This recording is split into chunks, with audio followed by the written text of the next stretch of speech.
The autumn sun hung low in the sky, casting a warm amber glow that filtered through the sprawling oak trees surrounding Lincoln Elementary School.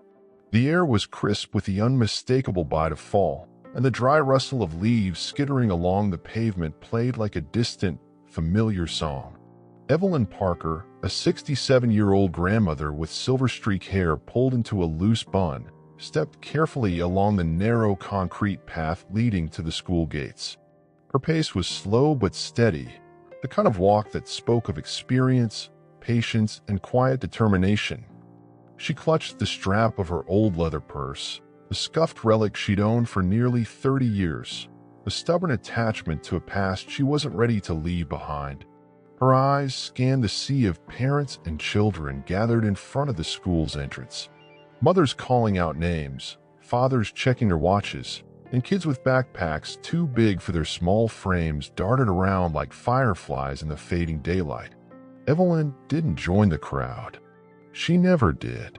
Instead, she stood a few feet back, her posture straight but her eyes watchful. She had never liked crowds, not since Rachel's funeral. Something about groups of people stirred up too many emotions she preferred to leave buried. She spotted him, Jacob, her 10-year-old grandson, stepping out of the building with his backpack slung low over one shoulder, his gaze fixed on the ground.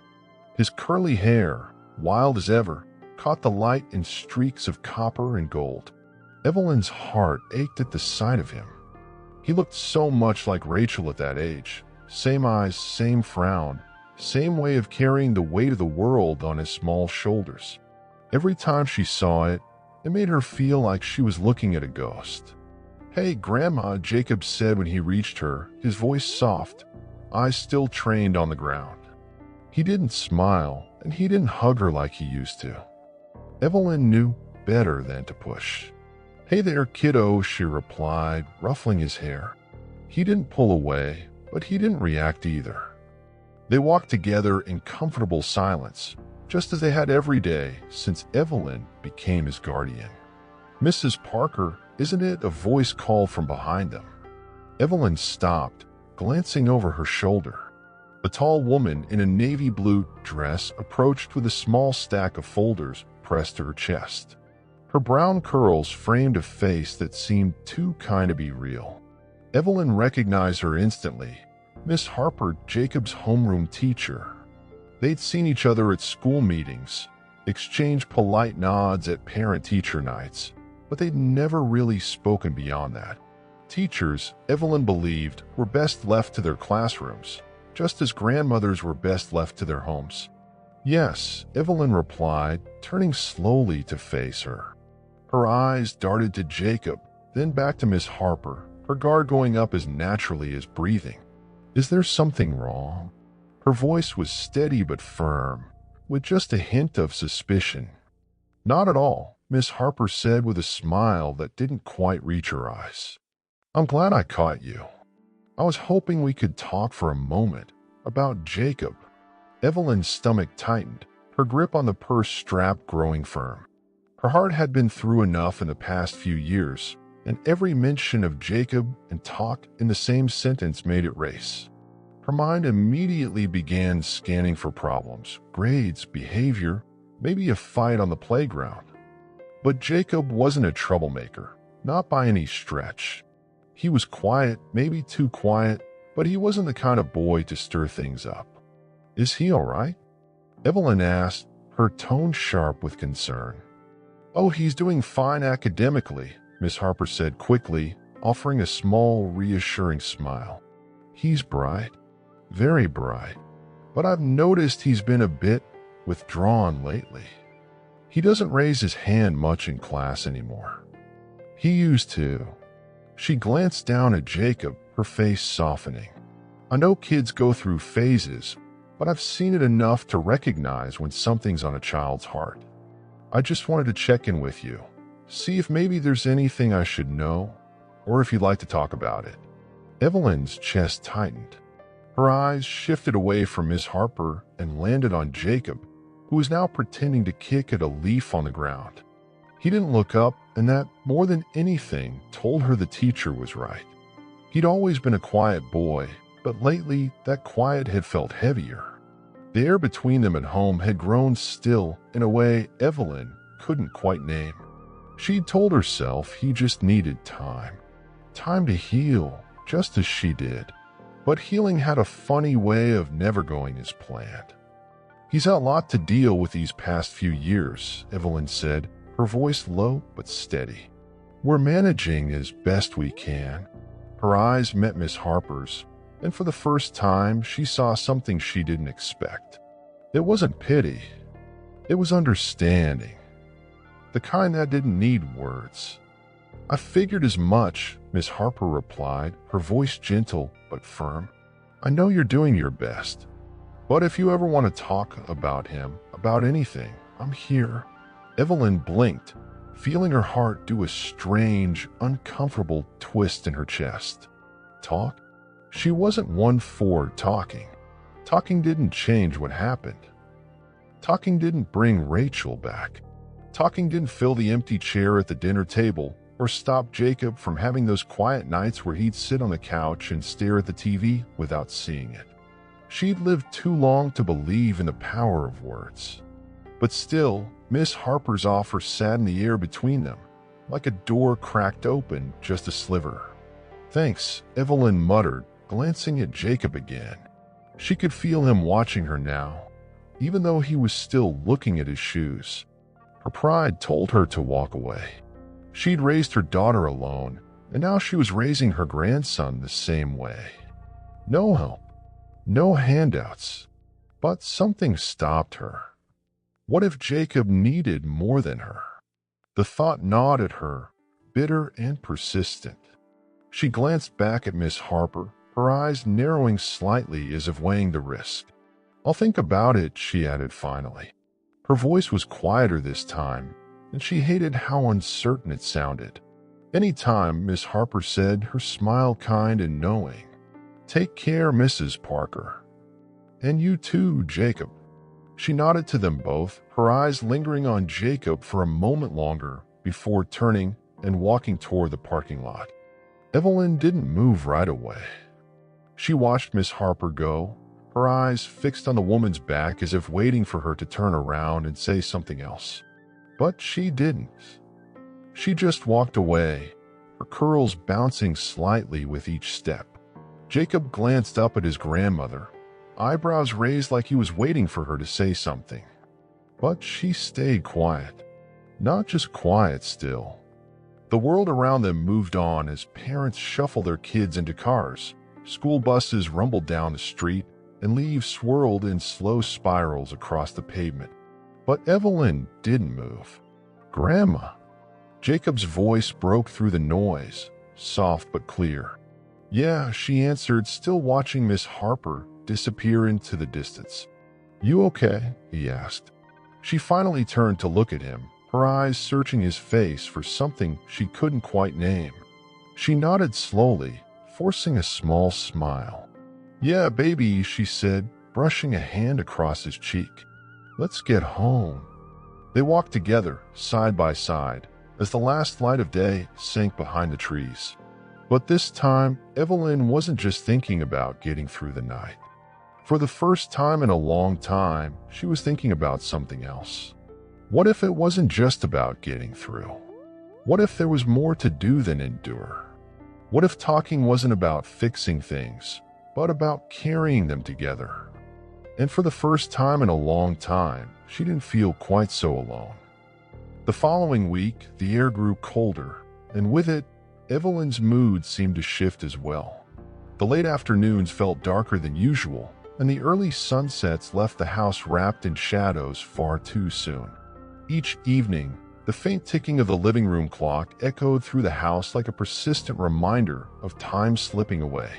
Evelyn sat in her old recliner, her hands folded neatly in her lap, eyes fixed on the muted television screen. Jacob sat cross-legged on the floor, his homework spread out in front of him.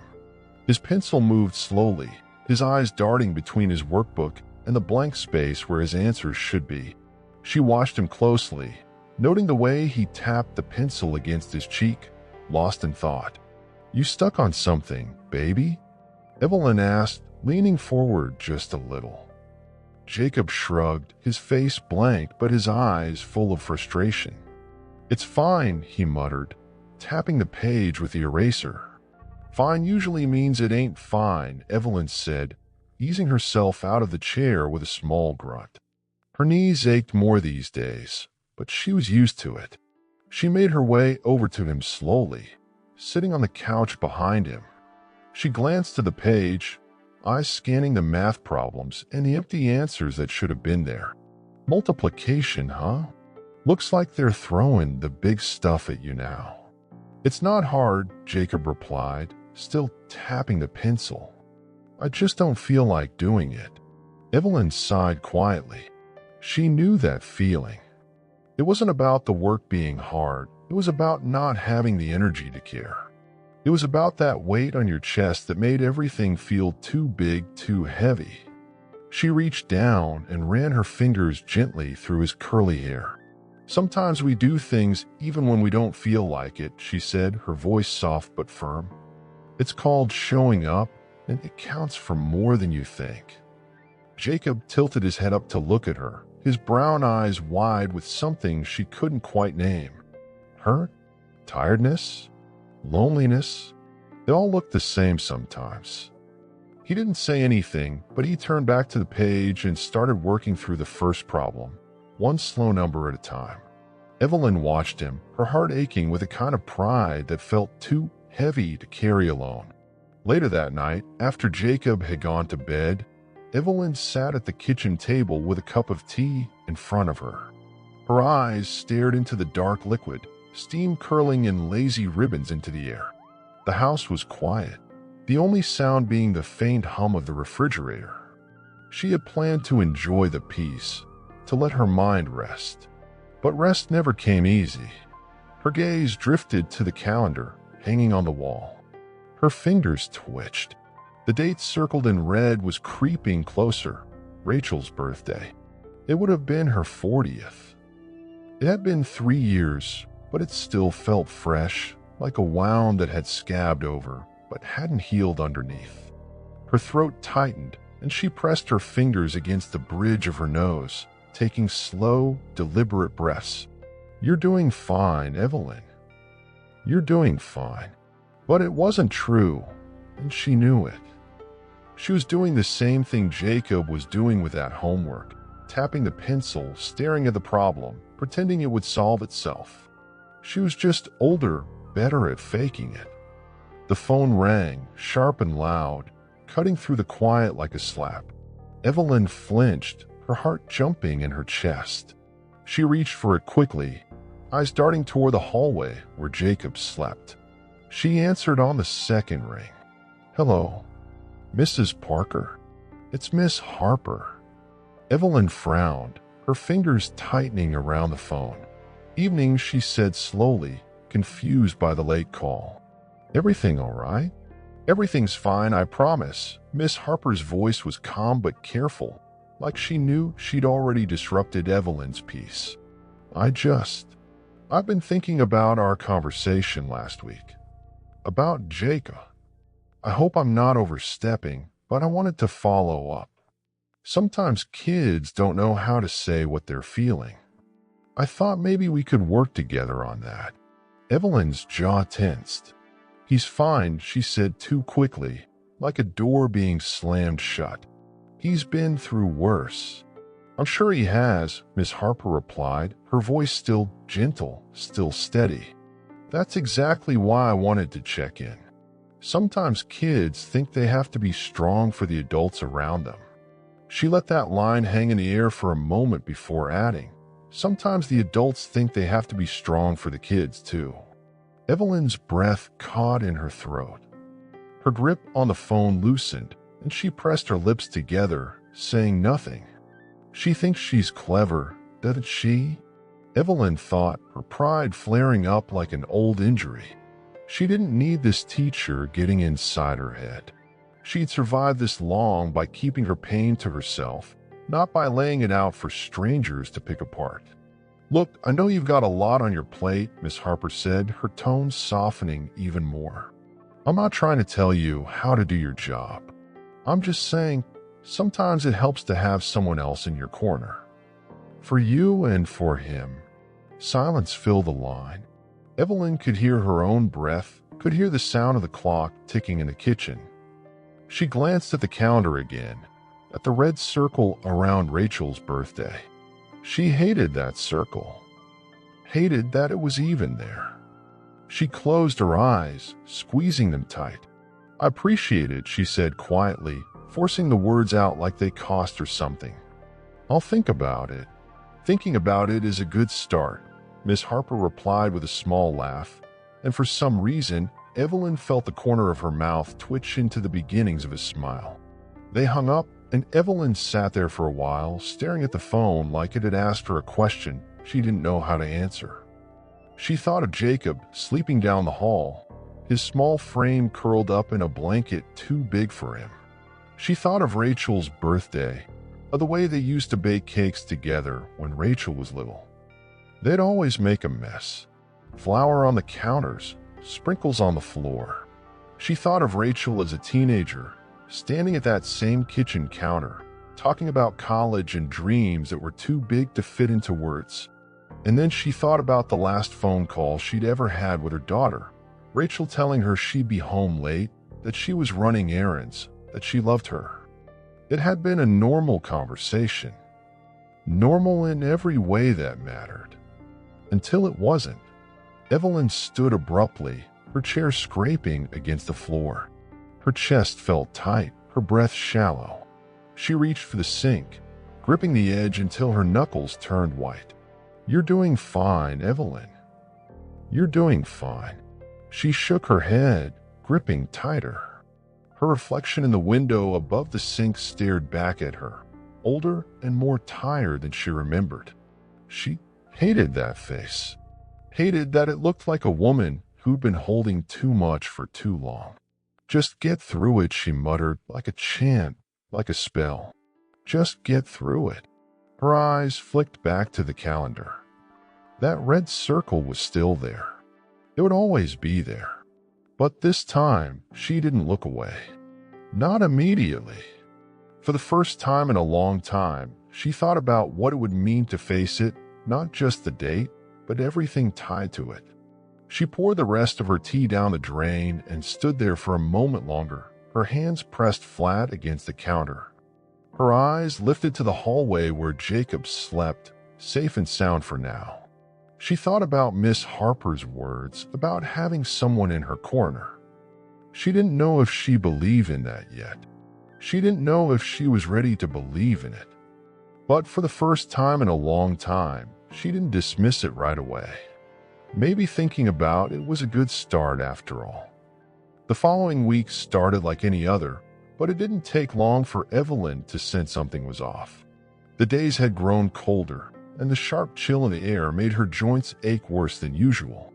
The leaves, once golden and fiery red, had faded to brittle brown, collecting in damp piles along the edges of the sidewalks.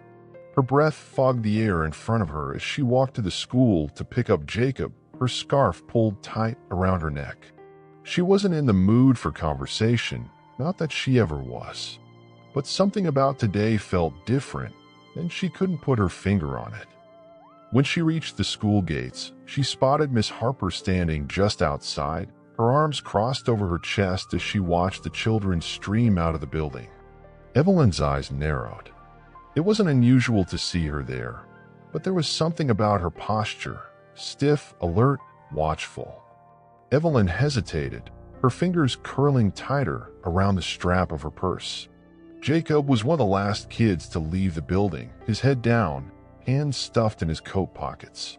He shuffled slowly, his eyes on the ground like he was trying to make himself invisible.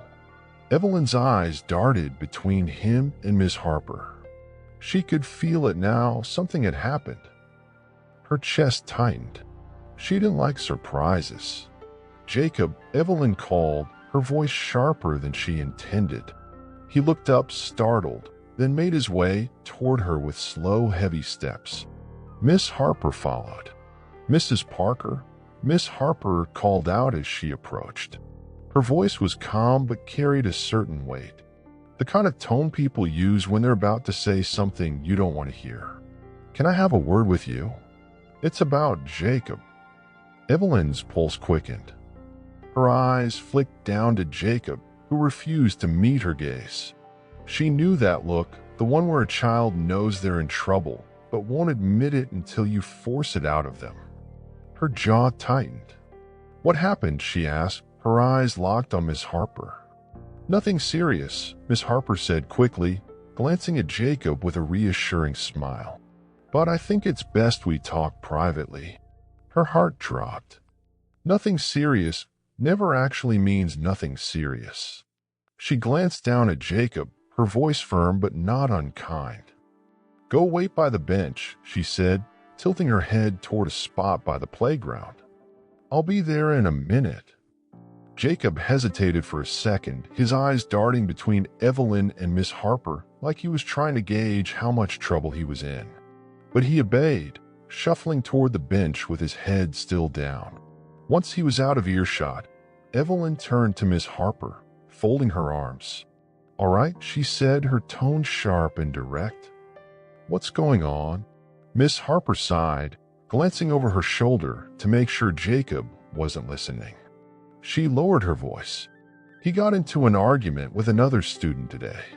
It didn't get physical, but it came close. I had to step in. Evelyn raised an eyebrow. Jacob doesn't fight, she said firmly. He's a quiet boy. He minds his business. I know, Miss Harper said, nodding. But something set him off. I spoke to him afterward, and, well, it came out that the other boy said something about his mother. She paused, watching Evelyn's reaction carefully. He said Jacob doesn't have a real mom. Evelyn's heart stopped for a moment, her breath caught halfway in her chest. Her eyes flicked to Jacob, still sitting on the bench, his little body looking so small and fragile under his oversized coat. Not a real mom. The words echoed in her head like a bell that wouldn't stop ringing. Her chest burned, a slow, simmering anger rising from somewhere deep inside her. Her jaw clenched so tight it made her teeth ache. Who was the other boy? She asked, her voice low and dangerous. Mrs. Parker, Miss Harper said quickly, stepping in to calm the storm she could see building. It's already been handled. I spoke to his parents, and I've made it clear that kind of language won't be tolerated. She leaned in, her eyes soft with understanding. But it's not the other boy I'm worried about. It's Jacob. Evelyn shook her head, looking away as she tried to steady her breath. He'll be fine, she muttered. Kids say stupid things. They don't know any better. Maybe, Miss Harper replied gently, but that doesn't mean it didn't hurt him. She stepped closer, lowering her voice even more. I asked him if he wanted to talk about it, but he said, no one wants to hear about my mom anyway. Evelyn blinked, her heart tightening like a fist in her chest. She bit the inside of her cheek hard enough to taste metal. No one wants to hear about my mom. She felt the words like a blow to the ribs. She looked away from Miss Harper, blinking rapidly to keep her eyes dry. She could feel it now, the weight of everything she'd been carrying alone for 3 years pressing down on her chest. She thought she'd been doing a good job. She thought Jacob was too young to understand grief the way she did. But kids understood more than adults ever gave them credit for. He doesn't talk about her much, Evelyn admitted, her voice quieter now. I figured if I didn't push, he'd come to me when he was ready. Miss Harper nodded slowly. I get that, she said, her voice full of warmth and patience. But sometimes kids need to know it's okay to talk about the people they miss, especially when they think everyone else is too afraid to bring it up. Evelyn stayed quiet, her eyes fixed on Jacob as he swung his legs under the bench, his head still bowed. She'd told herself she was protecting him, keeping the memories from drowning them both. But maybe she'd built a wall so high that even Jacob couldn't see over it.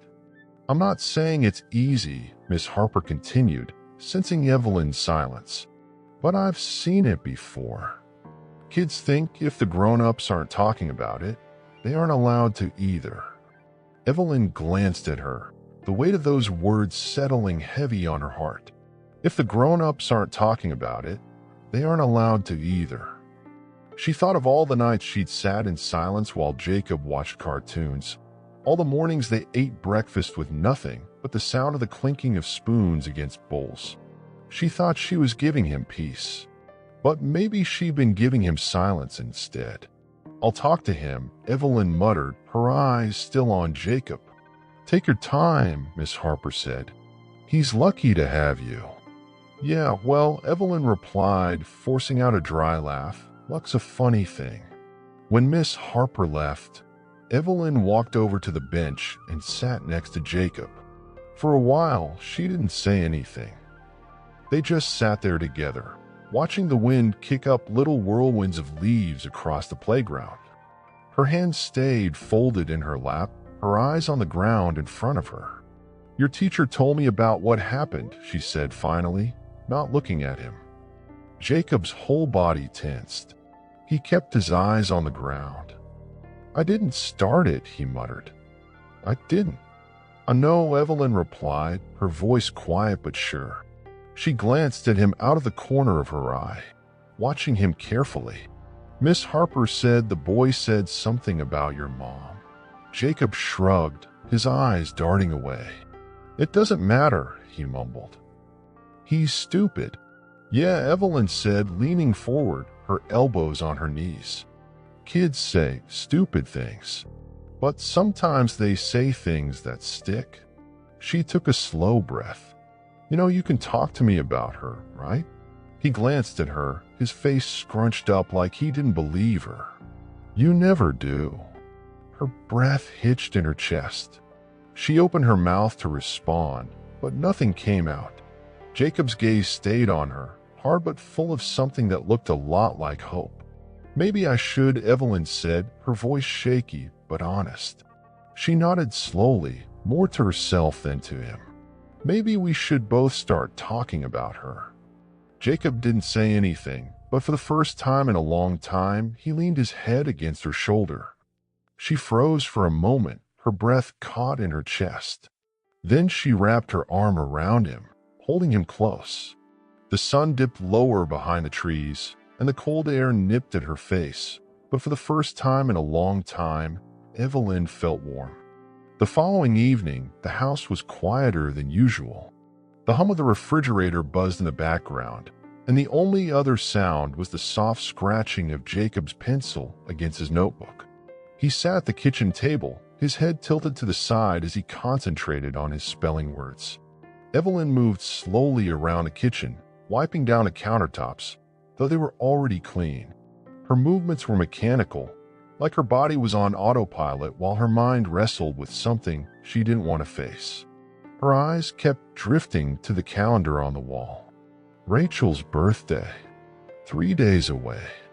Her gaze lingered on the red circle she'd drawn around the date. It had been a habit for years, marking birthdays, appointments, anything that needed remembering.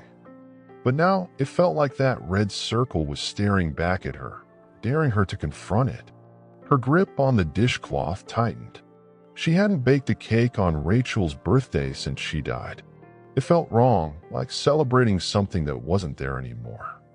But this year, something gnawed at her. "Grandma."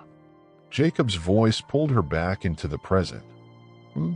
She hummed, wiping the same spot on the counter for the third time. "Do you think people forget you when you're gone?" he asked without looking up from his notebook. His pencil hovered over the page like he was stuck between words. The question hit her like a punch to the gut. She set the dishcloth down slowly, her fingers suddenly numb. "Why you skin a thing like that?" she replied, her voice tight. Jacob shrugged, still focused on his paper. "I dunno. Just thinking." He tilted his head a little more, squinting at the page. "Sometimes I think people forget about Mom." Her breath caught. She closed her eyes, pressing her fingers against the countertop as if she needed it to hold her up. She stayed silent too long, and she knew it. When she finally spoke, her voice was soft but firm. "I don't forget her," she said quietly, her eyes still on the countertop. "Not a day goes by." "You don't talk about her," Jacob said, glancing up at her this time. His face was blank, but his eyes were too knowing for a 10-year-old. "Like ever." Evelyn swallowed hard, her eyes flicking to him. He wasn't trying to be rude. He was just telling the truth. And wasn't that always the hardest part to face? She pulled out a chair at the table and sat across from him. Her knees ached as she bent them, but she didn't let it show. She folded her hands on the table, her eyes on him, studying his face. He looked so much like Rachel it made her heart hurt. "You remember your mama's laugh?" she asked, tilting her head a little. Jacob blinked, caught off guard. "Yeah," he said slowly, his eyebrows furrowing. "She used to laugh real loud at cartoons." He looked away, a small smile tugging at the corner of his mouth, even when the jokes weren't funny. "Yep," Evelyn said, her own lips curving into a smile she hadn't felt in a long time. She had that big, wild laugh. You'd hear it from 2 rooms away. She paused, letting herself sit in that memory for a moment. It was so vivid it felt like Rachel was still there, sitting at the table with them, her head thrown back in laughter over something silly. "You're right, baby. I don't talk about her much. I guess I thought if I did, it'd hurt too much." Jacob tilted his head toward her, his eyes narrowing. "Does it still hurt?" "Yes," she admitted, her eyes locked on his. "But maybe that's all right. Maybe some things are supposed to hurt for a while." She reached across the table and placed her hand over his.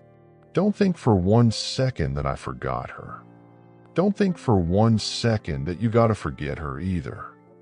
Jacob stared at her for a moment, his eyes softening. He nodded slowly, his little hand tightening under hers. "Okay," he whispered. They sat there for a while in the stillness, just holding on to each other.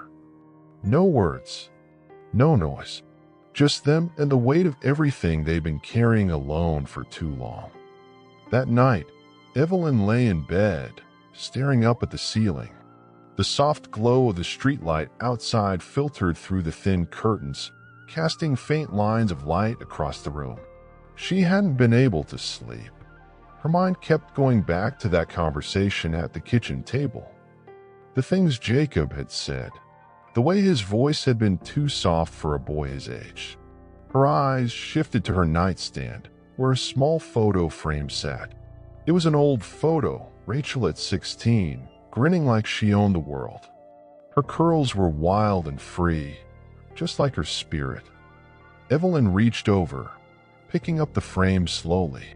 Her thumb brushed across the glass, tracing the outline of Rachel's face. "I'm sorry, baby," she thought, tears pricking at the edges of her eyes. "I thought I was protecting him. I thought I was protecting myself." Her chest grew tight, that familiar ache she'd learned to live with since Rachel's death. She wiped at her eyes quickly, like it was something she wasn't supposed to be caught doing. Her gaze drifted to the closet door, the one she hadn't opened in over 2 years. Behind it, packed away in a box, were Rachel's old things. Clothes, notebooks, keepsakes. She'd shoved it all in there, closed the door, and told herself she'd deal with it later. But later never came. Now, though, that door felt heavier than it had before. She sat up slowly, her knees protesting, but she ignored them. Her eyes stayed on the closet as if it had been waiting for her all this time. "It's just a box, Evelyn," she told herself. "Just a box of stuff. It can't hurt you." But she knew that wasn't true. She shuffled toward it, her bare feet cold against the hardwood. Her heart pounded harder with every step. Her hand hovered over the doorknob, her fingers twitching like they weren't sure if they should grip it or pull away. "Don't be stupid, Evelyn. Open it." She twisted the knob, pulling the door open slowly. The darkness inside felt deeper than it should have. Her eyes scanned the shelves until she saw it, a large cardboard box labeled Rachel. Her breath caught in her throat, and for a moment she thought about closing the door and walking away. But she didn't. Not this time. She crouched slowly, her joints aching as she lowered herself to the floor. Her fingers slid under the edge of the box, and she tugged it forward, the weight of it almost too much. She sat back, breathing heavily, her heart racing. She didn't open it right away. She just sat there, staring at it, her hands resting on top. She could feel Rachel everywhere now, in the air, in the weight of that box, in the beat of her heart. Her fingers finally moved, lifting the top of the box. The first thing she saw was Rachel's old denim jacket, folded neatly on top. She reached for it, her fingers sinking into the fabric like it was a lifeline. She pressed it against her chest, breathing in deep, half expecting it to smell like Rachel's old perfume. But it didn't. It just smelled like dust and old cardboard. Still, she held it tight, her eyes squeezing shut. "I'm sorry, baby. I'm so sorry."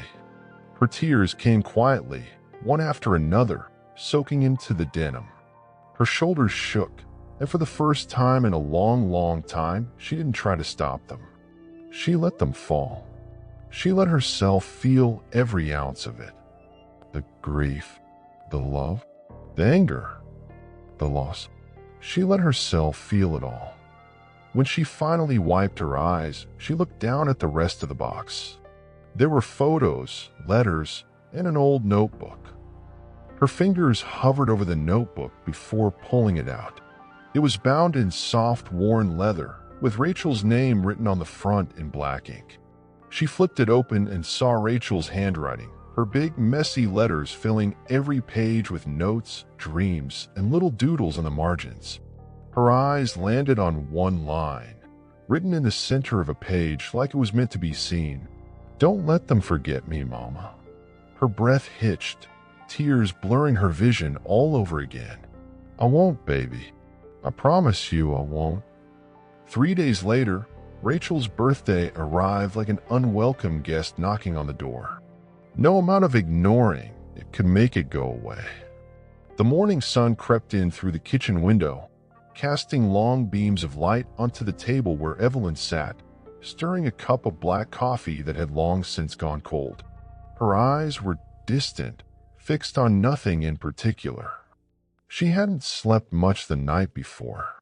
Every time she closed her eyes, she saw that line from Rachel's notebook. "Don't let them forget me, Mama." It had played on a loop in her mind like a song she couldn't turn off.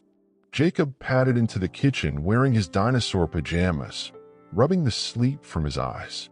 His hair was wild from tossing and turning, and Evelyn felt a pang in her heart just looking at him. He looked so much like her, she thought, swallowing the lump in her throat. "Morning," he mumbled, dragging a chair out from the table and climbing onto it. He sat across from her, resting his chin on his hand. "What's for breakfast?" Evelyn blinked, pulling herself out of her fog. "Pancakes," she said after a pause. "Thought we'd do something different today." Jacob's eyes lit up for the first time in days. "Really? We never do pancakes on school days." "Yeah, well," Evelyn muttered, standing slowly, her joints cracking as she moved to the stove. "Today's a little different."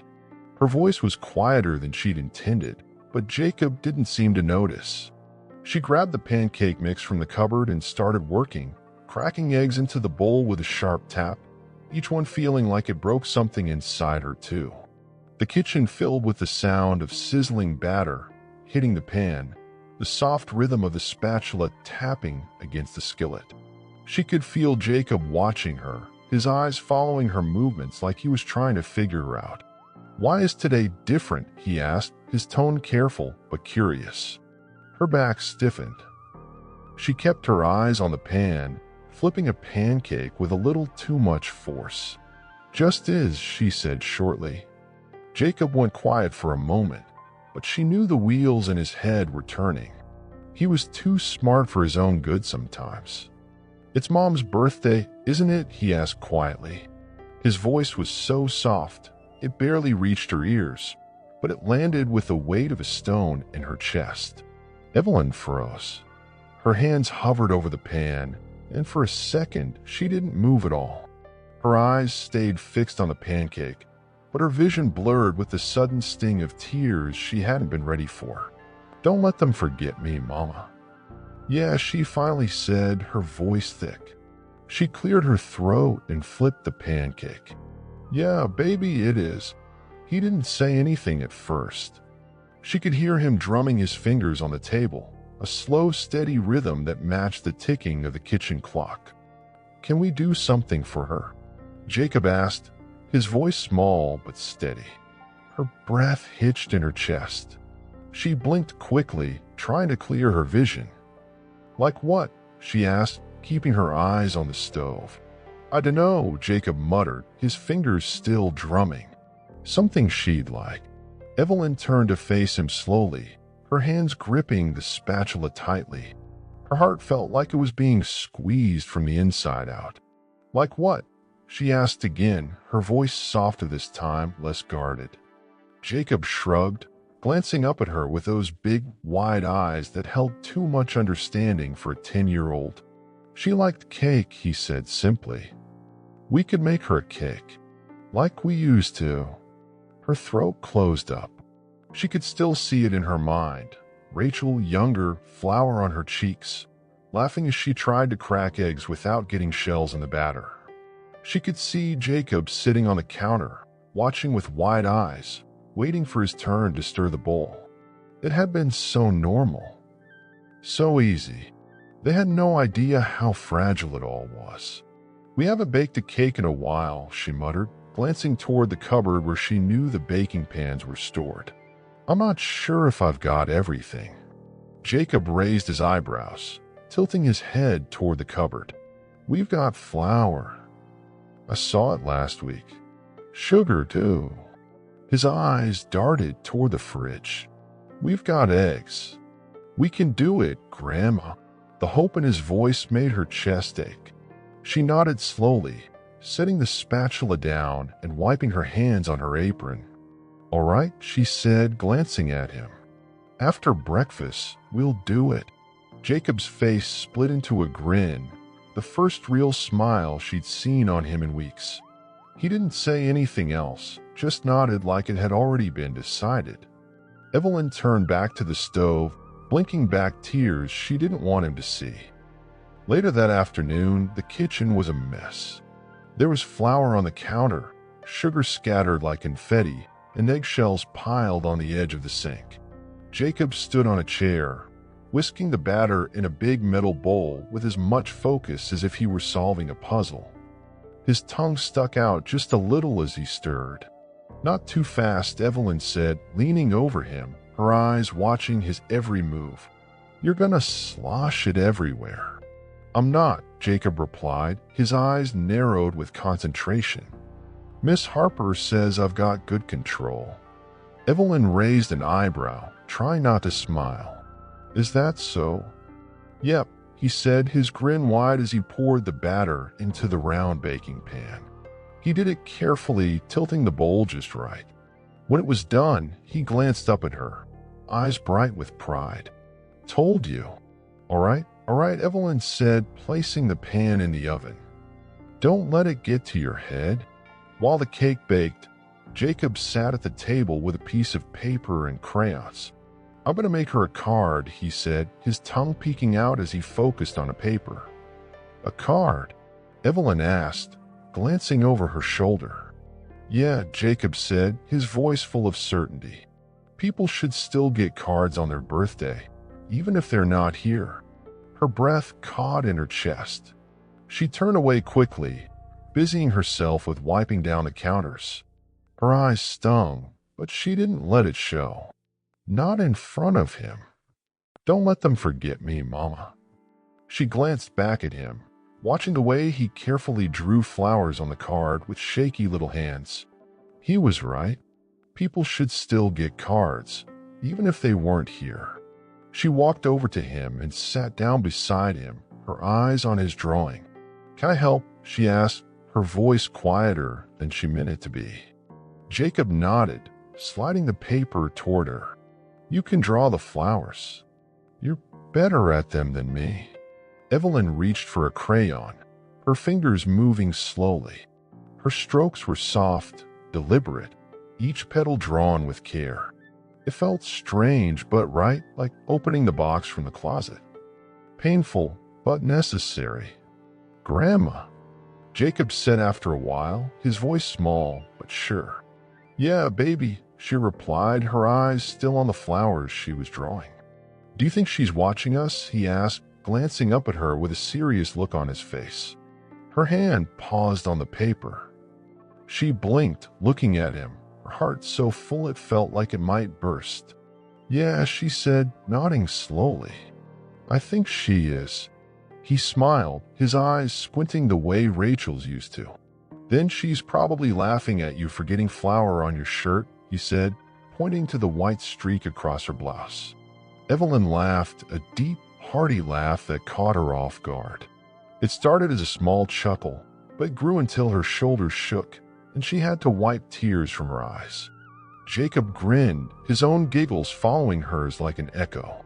"You're right," she said, wiping her eyes with the back of her hand. She'd be laughing her head off right now. They sat at the table together, finishing the card, drawing flowers and hearts and stars. And for the first time in a long time, Evelyn didn't feel the weight of grief as something that was hers alone to carry. They carried it together.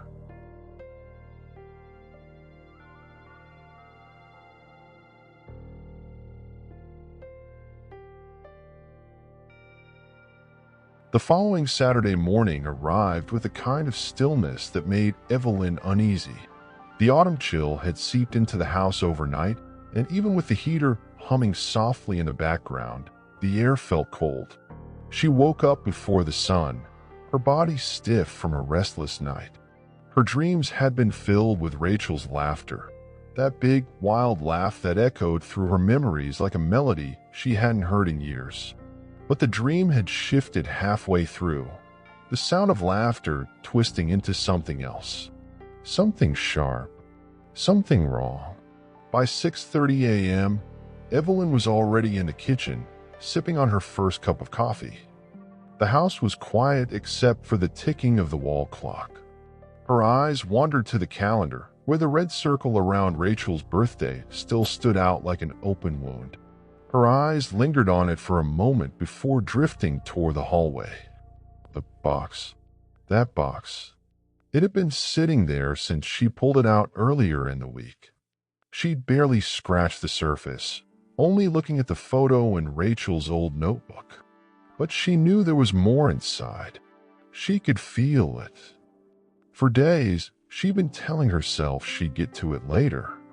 Later, when she felt stronger. But later had never come. Today, though, something felt different.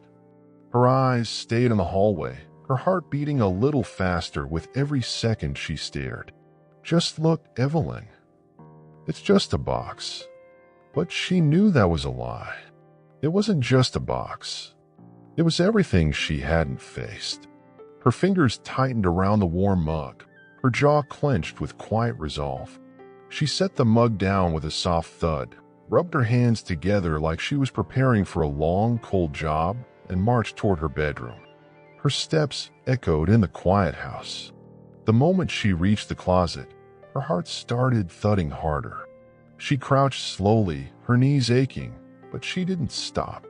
Her fingers gripped the edge of the box, and she slid it toward her. The weight of it felt heavier than before. "Just open it, Evelyn." She lifted the lid and stared at the contents. The denim jacket was still on top, folded neatly, just as she'd left it. She placed it aside, her fingers grazing the worn fabric with a tenderness she didn't even realize she had.